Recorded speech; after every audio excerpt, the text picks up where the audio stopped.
ಸ್ನೇಹಿತರೆ ನಮಸ್ತೆ. ನೋಡಿ ಬೆಳಿಗ್ಗೆ ಅಂದರೆ ಇವತ್ತು ಡೇಟ್ ಬಂದ್ಬಿಟ್ಟು 31ನೇ ತಾರೀಕು. ಡೇಟು 31ನೇ ತಾರೀಕು ಬೆಳಿಗ್ಗೆ 5 ಗಂಟೆ 48 ನಿಮಿಷ.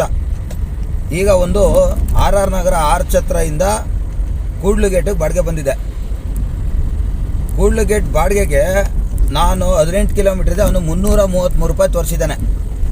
ನಾನು ಅವನಿಗೆ ಏನು ಹೇಳಲ್ಲ, ನಾನು ಅದೇನಾಗುತ್ತೆ ಹಾಗೆ ಹೋಗಲಿ, ನಾನೇನು ಹೇಳಲಿಲ್ಲ ಅಂದ್ರೂ ದುಡ್ಡನ್ನು ತಗೊಳ್ಳೋ ಕೆಪಾಸಿಟಿ ನನಗಿದೆ. ನಾನು ಇದನ್ನು ತಗೋಬೇಕು ಅಂತಲೇ ನನಗೆ ರೈಟ್ಸ್ ಇದೆ. ಅದು ನನಗೆ ಗೊತ್ತಿದೆ. ನಾನು ಯಾರ ಹತ್ರ ಏನು ಮಾತಾಡಬೇಕು ಅನ್ನೋದು ಗೊತ್ತಿದೆ. ನಾನು ಆ ಪವರ್ ನನ್ನಲ್ಲಿರೋದಕ್ಕೆ ಯಾವನಿಗೆ ನಾನು ಫಸ್ಟೇ ಹೇಳೋದೇ ಇಲ್ಲ. ಒಂದು ವೇಳೆ ಏನೋ ಇನ್ನೊಂದು ಸ್ವಲ್ಪ ದಿನ ಆಗಬೇಕಿದ್ದು ನನಗೆ.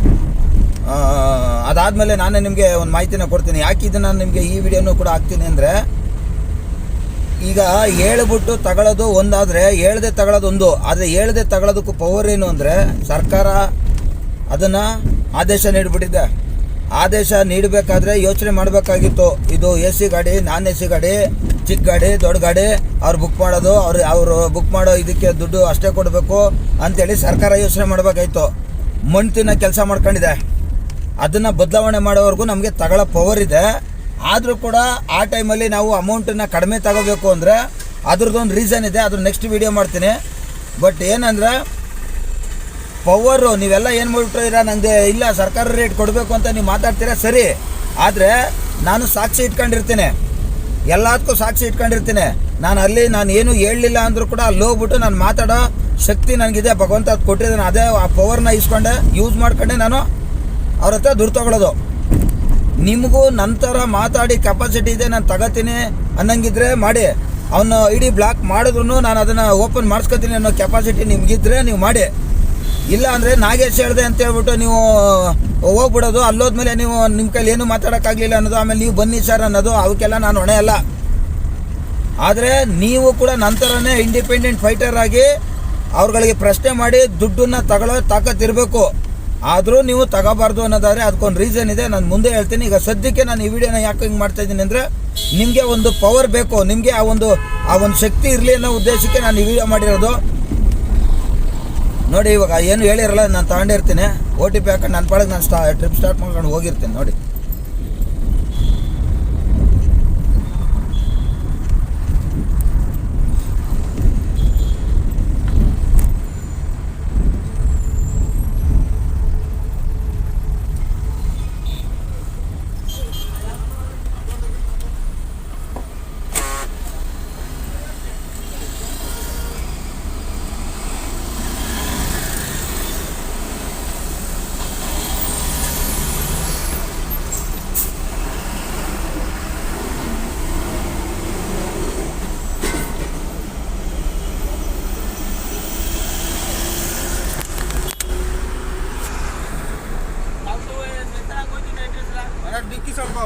ಹಾಂ ಮಾಡ್ತೀನಿ ನಾನೇ.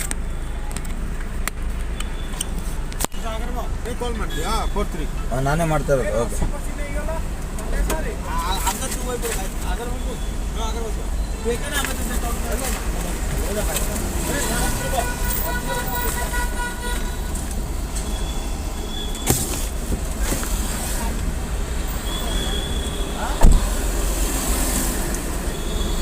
ನೋಡಿ ಅವನ ಹೆಸರು ನಂಬರ್ ಬಂದೈತೆ.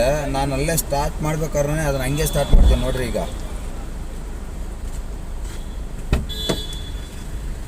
9505 ಸರ್. ಆಯಿತು, ಒಂದು ನಿಮಿಷ.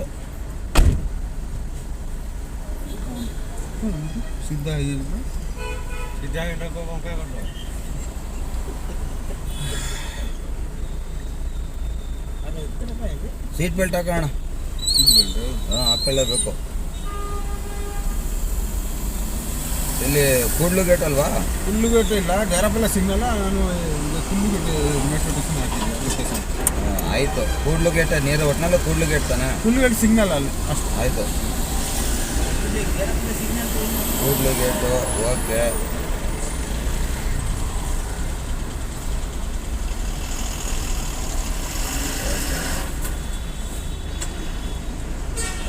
ಏನು OTP ಏನು ಹೇಳಿದ್ರೆ? 9505 9505 9505 ನೋಡಿ. ಯಾವುದ್ರಲ್ಲಿ ಬುಕ್ಕಿಂಗ್ ಬರುತ್ತೆ ಆ ಬುಕ್ಕಿಂಗ್ನ ಯಾವುದೇ ಕಾರಣಕ್ಕೂ ಕ್ಯಾನ್ಸಲ್ ಮಾಡೋಕೆ ಹೋಗ್ಬೇಡಿ. ಟ್ರಿಪ್ ಸ್ಟಾರ್ಟ್ ಮಾಡ್ಕೊಂಡೆ ಕರ್ಕೊಂಡೋಗಿ. ಇಲ್ಲ ಅಂತಂದರೆ ನಮಗೆ ದಾಖಲಾತಿಗಳು ಬೇಕಾಗುತ್ತೆ. ನೋಡಿ ಇವಾಗ ಲಾಸ್ಟಲ್ಲಿ ಏನಾಗುತ್ತೆ ಅಂತ. देखो ये लोकेशन राइट साइड पे है, आप किस तरफ उतरना है उस तरफ उतरना है? हमको तो इस साइड जाना, राइट साइड में। आप राइट साइड जाना है क्या? पता नहीं, आप इधर नहीं आपका लोकेशन उधर ही है। मैं उधर ही ले सकता हूँ। मैं यू टर्न करके लेफ्ट जाके वहाँ से सर्विस रोड पे जाएगा उस तरफ। नहीं आप लेफ्ट यू टर्न करेगा ना, हाँ। उधर ही छोड़ दो, मैं उधर ही चला जाएगा राइट ठीक साइड। है भाई, तुम्हारा लोकेशन है वो सर्विस रोड पे मैं लेकर जाएगा, उसमें प्रॉब्लम नहीं मुझे। आपको आपका पीछे यू लोकेशन टर्न करना है ना, इसीलिए बोल रहा हूँ आपको। परवाह नहीं सर, हम लोगों का वही काम है, घुमाने का ही काम है मेरा। ठीक है, बेंगलुरु पूरा घुमाना है। अगर उस तरफ गए तो कोई कस्टमर उस तरफ भी होगा तो मुझे अच्छा हो जाएगा ना। अगर इस तरफ होगा तो मैं वो एक्सेप्ट नहीं करेगा उसका बुकिंग टाइम। ठीक है, आप ऐसा करिए। हाँ, आपका लोकेशन में छोड़ेगा वो कुछ प्रॉब्लम नहीं है मुझे। देखो ओपन क्लोज कर रहा हूँ मैं। हाँ, close करो।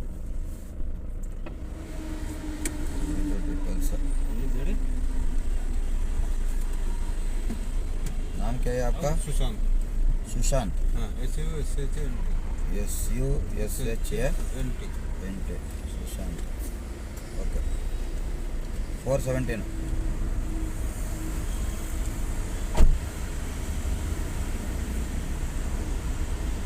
ऑनलाइन अच्छी 470 417 417 470 नहीं है, 417 है। हाँ ठीक है, वो बिल आ गया। देखो आपका PDF को इधर देख रहे हैं ना, पूरा कितना किलोमीटर? 17 किलोमीटर है, 29 मिनट्स रनिंग है, 417 है। मैं जय बजरंगी कैब से ट्रिप डिटेल्स है पूरा आपको व्हाट्सएप में आ गया। देखो ये जो ऑनलाइन में दिखा था वो नहीं आता सर? वो एस्टिमेटेड है, गवर्नमेंट का सर्कुलेटेड। देखो 24 रुपीज़ पर किलोमीटर इसका दिख रहा है ना इधर। हाँ नहीं, हमको इतना आइडिया नहीं है, हम पहले मैं आपको बता रहा हूँ। ठीक है चलिए। हाँ ठीक है। अभी उसका भी क्लोज किया तो उतना आपको कितना दिखा दिया वही दिखाता है। देखो ये रैपिडो है, उसका क्लोज किया तो उतना ही देगा। 17 किलोमीटर का देखो 333 दिखा रहा है। वो क्या एस्टिमेटेड ऑर्डर है, ये एस्टिमेटेड है। ये क्या इनवाइस है ना, ये इनवाइस दिख रहा है ना, ट्रिप इनवाइस। जी वो ड्रिल बिल बोले तो कोई होटल जाके नहीं तो कोई दुकान जाके कितना हो जाएगा ऐसा बोल देता, वो एस्टिमेटेड देता है। वो ऐसा एस्टिमेटेड दिया है मुझे। देखो खाली ये एस्टिमेटेड है, समझ गए ना। ये बिल है ना, ये मेरा, ये इसमें बिल दिख रहा है ना, ये देखो बिल डिटेल्स इसमें ऐसा आना है। अगर वो रैपिडो वाला ऐसा दिखा दिया तो हम लोग उसके पास कंप्लेंट करके उसको जेल भिजवा देगा उसको, समझ गए ना। हाँ अगर वो 17 किलोमीटर का ऑटो का चार्ज कितना हो जाएगा? देखो 17 इंटू ऑटो का किलोमीटर पर किलोमीटर 18 रुपीज़। देखो 303 ऑटो का आने के लिए 303 है, और कार का भी 330। वो खाली 30 रुपये एक्स्ट्रा आना है क्या? गवर्नमेंट तो रेगुलेटर दे दिया। ठीक है, वो आगे जाते TV 9 न्यूज़ पूरा न्यूज़ पे आ जाएगा, चेक करो एक बार। ठीक है, नहीं तो मैं आपको एक लिंक भेज देगा। कन्नड़ा पता है? कुछ भी नहीं पता है? थोड़ा मालूम है। हाँ मैं लिंक भेज देगा आपको, और मेरा यूट्यूब पूरा भेज देगा। आप एक बार देख लो, तुम्हारा फ्रेंड को शेयर कर दो। ठीक है ठीक है सर, ठीक हाँ। है, थोड़ा कम कर। ओपन है? ओपन नहीं है? हाँ ओके। Thank you sir. ಹಾಂ ಓಕೆ. ನೋಡಿದ್ರೆ ಅಣ್ಣ, ನಾನು ತಗೊಳ್ಳೋದು ಈ ಥರ ಒಂದು. ಅವನು ನಮ್ಮ ಹತ್ರ ರ್ಯಾಶ್ ಆಗಿ ಮಾತಾಡಿದ್ರು ದುಡ್ಡು ಬಿಡಲ್ಲ. ಅವನು ಕೂಲಾಗಿ ಮಾತಾಡ್ಕೊಂಡು ಹೋದ್ನ, ಸಂತೋಷ, ಥ್ಯಾಂಕ್ ಯು ಸೋ ಮಚ್ಚು, good morning, good evening, good ಆಫ್ಟರ್ನೂ. ಓಕೆನಾ? ನಾವು ಹಿಂಗೆ ಇರೋದು. ನಿಮ್ಮ ಮುಖದಲ್ಲಿ ಕಾನ್ಫಿಡೆನ್ಸ್ ಇರಬೇಕು. ನಿಮಗೆ ನಾನು ಅನ್ಯಾಯ ಮಾಡ್ತಾ ಇಲ್ಲ ಅನ್ನೋದು ತಲೆಯಲ್ಲಿರಬೇಕು. ನಿಮಗೆ ಕಾನೂನೇನು ಅನ್ನೋದು ಗೊತ್ತಿರಬೇಕು. ಅದಾದಮೇಲೆ ಅಲ್ಲಿ ಬರೋವಂಥ ವ್ಯಕ್ತಿ ಅವನು ಎಂಥವನಾರಾಗಲಿ ರೀ, ಅವನು ಎಂಥ ಪುಡಾರ ಆಗಿರಲಿ, ಅವನು ಎಂಥವನಾರಾಗಲಿ, ಚುಟ್ಕೆ ಹೊಡೆಯೋಸಲ್ಲಿ ನಮ್ಮ ಹಕ್ಕನ್ನು ಚಲಾಯಿಸ್ಬೋದು. ನೀವು ಬೆಬ್ಬೆ ಅನ್ಕೊಳ್ಳೋದು, ಯೂನಿಫಾರ್ಮ್ ಇಲ್ದೇ ಇರೋದು, ಗಬ್ಬಾಗಿರೋದು, ಗಾಡಿ ಗಲೀಜಾಗಿ ಇಟ್ಕೊಂಡಿರೋದು, ನಿಮ್ಮಲ್ಲೇ ದೊಡ್ಡ 108 ಸಮಸ್ಯೆಗಳನ್ನ ಇಟ್ಕೊಂಡು ನೀವು ಅಲ್ಲಿ ಮಾತಾಡೋಕ್ಕಾಗಲ್ಲ, ಎದುರ್ಕೊಳ್ಳೋದು. ಅಯ್ಯೋ ನಾನು ಪೊಲೀಸ್ ಸ್ಟೇಷನ್ ಕಂಪ್ಲೇಂಟ್ ಕೊಟ್ಬಿಟ್ರೆ, ಅಯ್ಯೋ ನಾನು ಏನಾದ್ರು ಮಾಡಿಬಿಟ್ರೆ. ಯಾಕೆ ನೀವು ಗಂಡಸ್ರಲ್ವಾ? ನಿಮ್ಮ ಅಪ್ಪ ಅಮ್ಮ ನಿಮ್ಮನ್ನ ಗಂಡಸು ಅಂತ ಎತ್ತಿ ಹಾಕಿಲ್ವ ನಿಮ್ಮನ್ನ? ಹಾಂ, ಎತ್ತಾಕೋರು ತಾನೆ? ಆ ಗಂಡಸ್ತನ ತೋರಿಸ್ಬೇಕು ಇಂಥ ಜಾಗದಲ್ಲಿ. ನಾನು ಅನ್ಯಾಯ ಮಾಡಿದ್ನ ಖಂಡಿತ. ಚಿಕ್ಕ ಮಗು ಬಂದು ಚಪ್ಪಲಿ ಹೊಡೆದ್ರು ಹೊಡ್ಸ್ಕೊಳ್ಳಿ, ನಾನು ಹೊಡ್ಸ್ಕೊತೀನಿ. ತಪ್ಪು ಮಾಡ್ತಾ ಇಲ್ಲ ತಾನೆ? ಯಾಕೆ ಎದ್ರಕತ್ತೀರಾ ನೀವು? ನಾನು ರ್ಯಾಪಿಡಲ್ಲಿ ತೋರಿಸಿದ್ದು, ನಾನು ಹೇಳಿದ್ನಲ್ಲ ಈಗ ರೀಸನ್ನು. ಈ ರೀಸನ್ನ ನೀವು ಕ್ಲೀನಾಗಿ ಕೊಡಬೇಕು. ಹೇಳೋ ರೀತಿಲಿ ಹೇಳಿ, ಅವ್ನು ಯಾವ ರೀತಿ ಇರ್ತಾನೋ ಆ ರೀತಿಯಾಗಿ ಕೊಡಿ ಉತ್ತರ. ಎಲ್ಲರಿಗೂ ರೇಗಕ್ಕೆ ಹೋಗ್ಬೇಡಿ. ಫಸ್ಟ್ ಆಫ್ ಆಲ್ ಇಲ್ಲಿ ಸಮಸ್ಯೆ ಏನು ಅಂದರೆ ಕಸ್ಟಮರ್ಗಳಿಗೆ ಅವೇರ್ನೆಸ್ ಇಲ್ಲ. ಇದ್ರ ಬಗ್ಗೆ ನೆಕ್ಸ್ಟ್ ವಿಡಿಯೋ ಮಾಡ್ತೀನಿ. ಸದ್ಯಕ್ಕೆ ಈ ವಿಡಿಯೋನ ಹಾಕಿರ್ತೀನಿ. ದಯವಿಟ್ಟು ಇದನ್ನ ನೀವು ಫಾಲೋ ಮಾಡ್ಕೊಳ್ಳಿ. ಅದನ್ನು ಬಿಟ್ಬಿಟ್ಟು ನಿಮ್ಮ ಗಾಡಿನಲ್ಲಿ ಯಾವ ರೆಗ್ಯುಲೇಟರಿ ಲೆಟರ್ ಇಲ್ದಂತೆ, ನೀವು ಯೂನಿಫಾರ್ಮ್ ಹಾಕೊಳ್ದಂತೆ, ನೀವು ಟ್ರಿಪ್ನೇ ಸ್ಟಾರ್ಟ್ ಮಾಡ್ದಂತೆ, ಬರೀ ಡ್ಯೂಟಿನ ಕ್ಯಾನ್ಸಲ್ ಮಾಡ್ಕೊಂಡು ದುಡ್ಡು ಮಾತ್ರ ನಂಗೆ 24 ರೂಪಾಯಿ ಬೇಕು, ನಂಗೆ ಕೊಡಿ 24 ಅಂತ ನೀವು ಕೇಳಿದ್ರೆ ನಿಮಗೆ ನಾನು ಯಾವುದೇ ಕಾರಣಕ್ಕೂ ಸಪೋರ್ಟ್ ಮಾಡಲ್ಲ. ಈ ಮಧ್ಯದಲ್ಲಿ ಈ ವಿಡಿಯೋ ಆಗ್ತಾಯಿದ್ದೀನಿ. ಈಗ ಆಲ್ರೆಡಿ ಬೇರೆ ನಡೀತೈತೆ. ಆದರೂ ಕೂಡ ನಿಮಗೋಸ್ಕರ ಈ ವಿಡಿಯೋನ ಕಷ್ಟಪಟ್ಟು ಇಮಿಡಿಯೇಟಾಗಿ ಎಡಿಟ್ ಮಾಡಿ ನಿಮ್ಗೆ ಹಾಕ್ತೀನಿ. ಯಾವತ್ತು? ಇವತ್ತು 31ನೇ ತಾರೀಕು ಇವತ್ತು. ಕರೆಕ್ಟು, 31ನೇ ತಾರೀಕು ಶುಕ್ರವಾರ. ಈಗ ನೋಡಿ 6:20 ಅಲ್ವಾ, 28 ಇದೆ ಟೈಮು. ಇನ್ನೊಂದು ಅರ್ಧ ಗಂಟೆ ಒಳಗಡೆ ನಾನು ಅದನ್ನು ಇಮಿಡಿಯೇಟಾಗಿ ಅದನ್ನ ಪೋಸ್ಟ್ ಮಾಡ್ತೀನಿ. ಇದಾದಮೇಲೆ ನಾನು ಯಾವುದೇ ವಿಡಿಯೋ ಮಾಡಿದ್ರು ಸೇವ್ ಮಾಡಿ ಇಟ್ಕೊಂಡಿರ್ತೀನಿ. ನೆಕ್ಸ್ಟ್ ಡೇ ಅದೇನು ಮಾಡಬೇಕು ಅನ್ನೋದು ನಾನು ತಿಳಿಸ್ಕೊಡ್ತೀನಿ. ಆದರೆ ಜನಗಳ ಹತ್ರ ನಾವು ದುಡ್ಡನ್ನು ತಗೊಬೇಕಾದ್ರೆ ಅದಕ್ಕೆ 3 ಥರ ವಿಧ ಇದೆ. ಆ 3 ಥರ ವಿಧದಲ್ಲಿ ನಾವು ಬಲವಂತವಾಗೂ ಕೂಡ ತಗೊಬೋದು, ಆ ಕೆಪಾಸಿಟಿ ನಮಗಿದ್ರೆ. ಅಥವಾ ನಾವು ಬಲವಂತವಾಗಿ ತಗೊಳ್ಳೋದಕ್ಕೂ ಕೂಡ ನಮಗೆ ಅಧಿಕಾರ ಇದೆ ಅನ್ನೋದು ನಿಮಗೆ ಗೊತ್ತಿರಬೇಕು. ಅದು ಗೊತ್ತಿಲ್ಲ ಅಂತಂದರೆ ಸುಮ್ಮನೆ ಹೋಗ್ಬಿಟ್ಟು ಸರ್ 24 ರೂಪಾಯಿ ಸರ್ ನಮಗೆ ಕೊಟ್ಬಿಡಿ ಸರ್ ಅಂದರೆ ಅದು ತಪ್ಪಾಗ್ಬಿಡುತ್ತೆ. ನಿಮ್ಮ ಹತ್ರ ಅಪ್ಲಿಕೇಶನ್ ಇರಬೇಕು, ಮೀಟರ್ ಅಪ್ಲಿಕೇಶನು. ಅದರಲ್ಲಿ ನೀವು ಅವನ ಹತ್ರ ಜಾಗದಿಂದ ಸ್ಟಾರ್ಟ್ ಮಾಡಿರಬೇಕು, ಈ ಲಾಸ್ಟಿಗೆ ಬಂದು ಎಂಡ್ ಮಾಡಿರಬೇಕು. ಈ ಬಿಲ್ಗೂ ಆ ಬಿಲ್ಗೂ ವ್ಯತ್ಯಾಸನ ಪೊಲೀಸರು ಬಂದಾಗ ಅವ್ರಿಗೆ ಮಾಹಿತಿನ ಕೊಡೋ ಕೆಪಾಸಿಟಿ ನಿಮ್ಗೆ ಇರಬೇಕು. ಹಂಗಿದ್ರೆ ಮಾತ್ರ ನೀವು ಆ ಥರ ಮಾಡ್ಕೊಳ್ಳಿ. ಅದನ್ನು ಬಿಟ್ಬಿಟ್ಟು ಮೀಟ್ರನ್ನೂ ಹಾಕಲ್ಲ, ಆ ರೆಗ್ಯುಲೇಟರ್ನು ಇಟ್ಕೊಂಡಿರಲ್ಲ, ಆ ಮೇಲ್ಗಡೆ ಮೀಟ್ರ್ ಕ್ಯಾಪೇನು ಹಾಕೊಂಡಿರಲ್ಲ. ಹಾಕಳ್ದಂತೆ ಬಂದ್ಬಿಟ್ಟು ಇಲ್ಲಿ ಸರ್ 24 ಕೇಳಿದೆ ಸರ್ ಅವ್ರು ಕೊಡ್ತಾ ಇಲ್ಲ ಸರ್ ಅಂತ ನನಗೇನಾದ್ರು ಫೋನ್ಗಿನ್ ಮಾಡಿದ್ರೆ ನಿಮ್ಮನ್ನೆಲ್ಲ ಬ್ಲಾಕ್ ಮಾಡಾಕ್ತೀನಿ. ನಿಮಗೆ ಅವೇರ್ನೆಸ್ ಮೂಡಿಸ್ಬೇಕು, ನಿಮಗೆ ಮೂಡಿಸಿದ್ದೀನಿ. ನೆಕ್ಸ್ಟು ಕಸ್ಟಮರ್ಗೂ ಮೂಡಿಸ್ಬೇಕು. ಆದರೆ ಆ ಟೈಮಲ್ಲಿ ನೀವು ನಿಮ್ಮ ಮಾನವೀಯತೆಯಲ್ಲಿ ಮೆರಿಬೇಕು. ನನ್ನನ್ನು ಫಾಲೋ ಮಾಡೋಂಥವ್ರು ನಾನೇನು ಹೇಳ್ತೀನಿ ದಯವಿಟ್ಟು ಅದನ್ನು ಚಾಚು ತಪ್ಪದೆ ಪಾಲಿಸಿ. ನೀವು ಉದ್ಧಾರ ಆಗ್ತೀರಾ. ಜನಗಳಿಗೂ ಕೂಡ ನೀವು ಖಂಡಿತ ಒಳ್ಳೆ ಒಂದು ರೆಸ್ಪಾನ್ಸಿಬಲ್ ಡ್ರೈವರ್ ಆಗ್ತೀರಾ. ಅದನ್ನು ಬಿಟ್ಬಿಟ್ಟು ಈ ಸರ್ಕಾರ ಏನೋ ತಲೆಕೆಟ್ಟಂಗೆ ವ್ಯವಹಾರ ಇದು ಮಾಡಿಬಿಟ್ಟೈತೆ. ಅದಕ್ಕೂ ಕೂಡ ನಾನು ಏನು ಮಾಡಬೇಕು ನಾನು ಮಾಡ್ತೀನಿ. ನನ್ನ ಜೊತೆ ಬರೋವಂಥವ್ರು ನನ್ನನ್ನು ಫಾಲೋ ಮಾಡ್ತಾನೆ ಇರಿ ಡ್ರೈವರ್ಗಳು. ನಾನು ಕರೆ ಕೊಟ್ಟಾಗ ಫೇಸ್ಬುಕ್ ಮುಖಾಂತರ ದಯವಿಟ್ಟು ಬರಬೇಕು. ಯಾಕೆಂದರೆ ನಮ್ಮಿಂದನೇ ಬದಲಾವಣೆ ಸಾಧ್ಯ. ಯಾರೋ ಏನೋ ಬರಲ್ಲ, ಯಾವ ಅಧ್ಯಕ್ಷನೂ ಬರಲ್ಲ, ಯಾವ ದೊಡ್ಡ ಸಂಘಟನೆಗಳು ಯಾವನು ಬರಲ್ಲ. ನನಗೆ ಪಕ್ಕಾ ಗೊತ್ತು ಬರಲ್ಲ. ಅವರು ಬರೋದೇ ಇಲ್ಲ. ಅವ್ರು ಬರೋದೇ ಒಂದು ಅವ್ರ ಹೆಸರನ್ನ ಬೆಳೆಸ್ಕೊಳ್ಳೋದಕ್ಕೆ, ಅವ್ರ ವರ್ಚಸ್ಸನ್ನ ಬೆಳೆಸ್ಕೊಳ್ಳೋದಕ್ಕೆ ನಿಮ್ಮನ್ನ ಹಿಂದೆ ನಿಲ್ಲಿಸ್ಕೊತಾರೆ. ನಾನು ಹಂಗಲ್ಲ.